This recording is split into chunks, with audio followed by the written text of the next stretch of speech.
En los últimos decenios, el interés por los ayunadores ha disminuido muchísimo.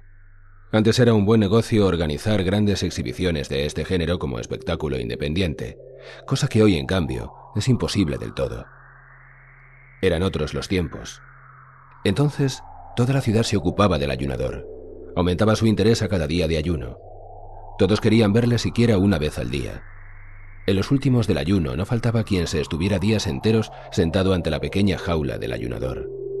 Había además exhibiciones nocturnas, cuyo efecto era realzado por medio de antorchas. En los días buenos, se sacaba la jaula al aire libre y era entonces cuando les mostraban el ayunador a los niños.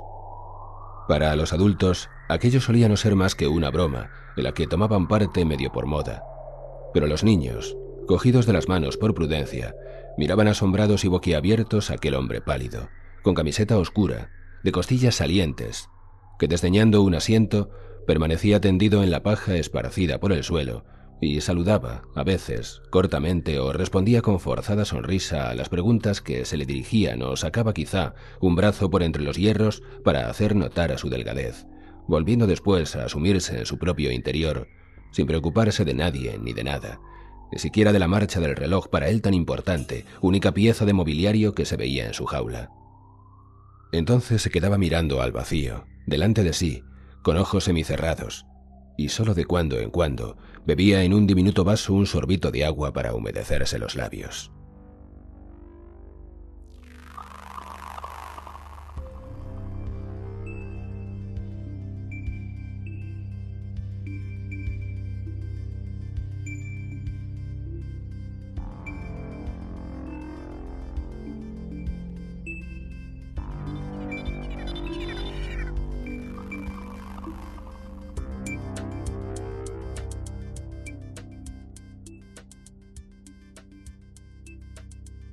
Aparte de los espectadores que sin cesar se renovaban, había allí vigilantes permanentes, designados por el público, los cuales, y no deja de ser curioso, solían ser carniceros.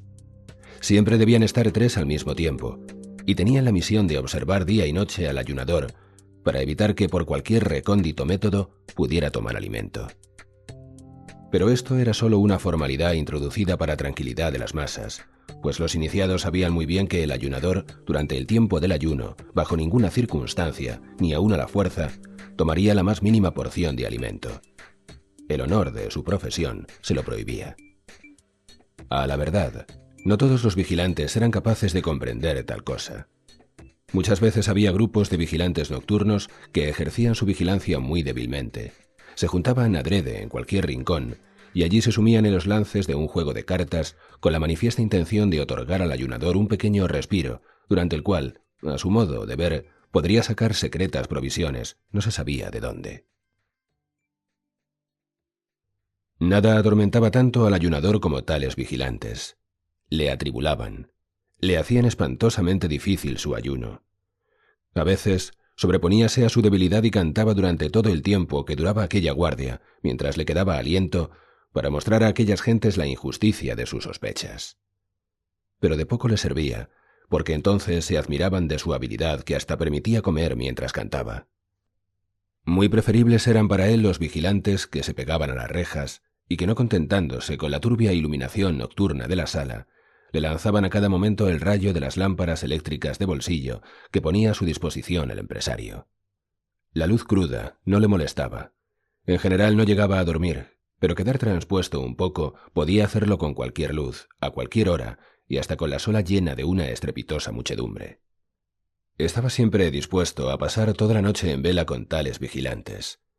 Estaba dispuesto a bromear con ellos, a contarles historias de su vida vagabunda y a oír en cambio las suyas, solo para mantenerse despierto, para poder mostrarles de nuevo que no tenía en la jaula nada comestible y que soportaba el hambre como no podría hacerlo ninguno de ellos. Pero cuando se sentía más dichoso era al llegar la mañana, y por su cuenta les era servido a los vigilantes un abundante desayuno, sobre el cual se arrojaban con el apetito de hombres robustos que han pasado una noche de trabajosa vigilia. Cierto que no faltaban gentes que quisieran ver en este desayuno un grosero soborno de los vigilantes, pero la cosa seguía haciéndose, y si se les preguntaba si querían tomar a su cargo, sin desayuno, la guardia nocturna, no renunciaban a él, pero conservaban siempre sus sospechas. Pero éstas pertenecían ya a las sospechas inherentes a la profesión del ayunador. Nadie estaba en situación de poder pasar ininterrumpidamente días y noches como vigilante junto al ayunador. Nadie, por tanto, podía saber por experiencia propia si realmente había ayunado sin interrupción y sin falta. Solo el ayunador podía saberlo, ya que él era, al mismo tiempo, un espectador de su hambre completamente satisfecho.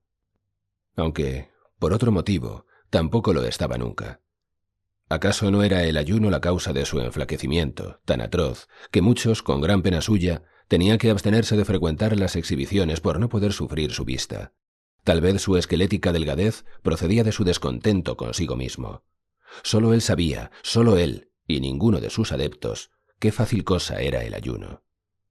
Era la cosa más fácil del mundo. Verdad que no lo ocultaba, pero no le creían. En el caso más favorable, le tomaban por modesto, pero en general le juzgaban un reclamista o un vil farsante, para quien el ayuno era cosa fácil porque sabía la manera de hacerlo fácil y que tenía además el cinismo de dejarlo entrever. Había que aguantar todo esto, y con el curso de los años ya se había acostumbrado a ello. Pero en su interior siempre le recomía ese descontento y ni una sola vez, al fin de su ayuno, esta justicia había que hacérsela, había abandonado su jaula voluntariamente. El empresario había fijado 40 días como el plazo máximo de ayuno, más allá del cual no le permitía ayunar ni siquiera en las capitales de primer orden. Y no dejaba de tener sus buenas razones para ello. Según le había señalado su experiencia, durante 40 días, valiéndose de toda suerte de anuncios que fueran concentrando el interés, podía quizá aguijonearse progresivamente la curiosidad de un pueblo.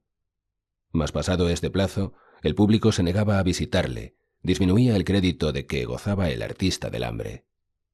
Claro que en este punto podían observarse pequeñas diferencias según las ciudades y las naciones. Pero por regla general, los 40 días eran el periodo de ayuno más dilatado posible. Por esta razón, a los 40 días era abierta la puerta de la jaula, ornada con una guirnalda de flores. Un público entusiasmado llenaba el anfiteatro. Sonaban los acordes de una banda militar. 2 médicos entraban en la jaula para medir al ayunador, según normas científicas, y el resultado de la medición se anunciaba a la sala por medio de un altavoz. Por último, 2 señoritas, felices de haber sido elegidas para desempeñar aquel papel mediante sorteo, llegaban a la jaula y pretendían sacar de ella al ayunador y hacerle bajar un par de peldaños para conducirle ante una mesilla en la que estaba servida una comidita de enfermo cuidadosamente escogida. Y en este momento, el ayunador siempre se resistía.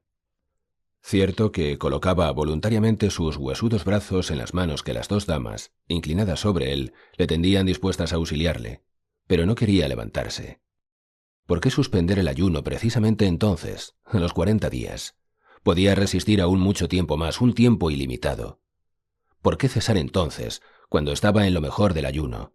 ¿Por qué arrebatarle la gloria de seguir ayunando? Y no solo la de llegar a ser el mayor ayunador de todos los tiempos, cosa que probablemente ya lo era, sino también la de sobrepujarse a sí mismo hasta lo inconcebible, pues no sentía límite alguno a su capacidad de ayunar. ¿Por qué aquella gente que fingía admirarlo tenía tan poca paciencia con él? Si aún podía seguir ayunando, ¿por qué no querían permitírselo? Además, estaba cansado. Se hallaba muy a gusto tendido en la paja, y ahora tenía que ponerse de pie cuán largo era y acercarse a una comida, cuando con solo pensar en ella sentía náuseas que contenía difícilmente por respeto a las damas. Y alzaba la vista para mirar los ojos de las señoritas, en apariencia tan amables, en realidad tan crueles, y movía después negativamente sobre su débil cuello la cabeza que le pesaba como si fuese de plomo. Pero entonces ocurría lo de siempre.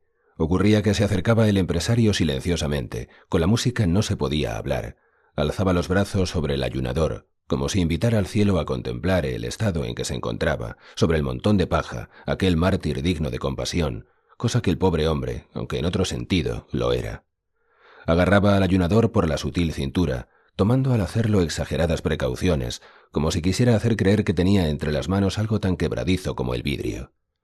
Y no sin darle una disimulada sacudida, en forma que al ayunador, sin poderlo remediar, se le iban a un lado y otro las piernas y el tronco, se lo entregaba a las damas, que se habían puesto entre tanto mortalmente pálidas. Entonces, el ayunador sufría todos sus males. La cabeza le caía sobre el pecho, como si le diera vueltas, y sin saber cómo, hubiera quedado en aquella postura. El cuerpo estaba como vacío. Las piernas, en su afán de mantenerse en pie, apretaban sus rodillas una contra otra. Los pies rascaban el suelo como si no fuera el verdadero y buscaran a éste bajo aquel. Y todo el peso del cuerpo, por lo demás muy leve, caía sobre una de las damas, la cual, buscando auxilio, con cortado aliento, jamás se hubiera imaginado de este modo aquella misión honorífica, alargan todo lo posible su cuello para librar siquiera su rostro del contacto con el ayunador. Pero después, como lo lograba, y su compañera más feliz que ella no venía en su ayuda, sino que se limitaba a llevar entre las suyas, temblorosas, el pequeño haz de huesos de la mano del ayunador, la portadora, en medio de las divertidas carcajadas de toda la sala, rompía a llorar y tenía que ser librada de su carga por un criado de largo tiempo atrás preparado para ello. Después venía la comida, en la cual el empresario, en el semisueño del desenjaulado, más parecido a un desmayo que a un sueño, le hacía tragar alguna cosa, en medio de una divertida charla con que apartaba la atención de los espectadores del estado en que se hallaba el ayunador. Después venía un brindis dirigido al público, que el empresario fingía dictado por el ayunador. La orquesta recalcaba todo con un gran trompeteo, marchábase el público, y nadie quedaba descontento de lo que había visto. Nadie, salvo el ayunador, el artista del hambre, nadie, excepto él.